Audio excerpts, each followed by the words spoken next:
শিখগঞ্জের জমিনে যেন আল্লাহর অলির কদম মোবারকে তৃপ্তিই মিটতেছে না। নূরের বৃষ্টি ঝরেছে শিখগঞ্জের আকাশে, প্রতিটি মাটির কোণায় বাজছে একটাই সুর, মুর্শিদ কিবলার দাওয়াত, হকের পথের আহ্বান।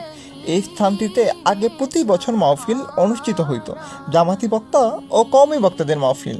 কিন্তু এইবার সেই মঞ্চে জ্বলে উঠবে নতুন নূরের আলো। হকের দাওয়াত সিদ্দিকিয়া দরবার শরীফের সম্মানিত মুর্শিদ কিবলা ছড়িয়ে দিবেন ভালোবাসা, ঈমান এবং আহলে সুন্নাতুল জামাতের সত্য আকীদা। এই মাহফিল কেবল একটি অনুষ্ঠান নয়, এটা হৃদয়ের পরিশুদ্ধির একটা নূরানির মিলনমেলা। ইনশাল্লাহ এই মাহফিল পরে আরও কয়েকটি মাহফিল শিখগঞ্জের জমিনে এবং শিখগঞ্জের বিভিন্ন প্রান্তে অনুষ্ঠিত হবে। আসুন সবাই মিলে মুর্শিদ কিবলার প্রেমে হকের দাওয়াত পৌঁছিয়ে দিই সারা জাহানে।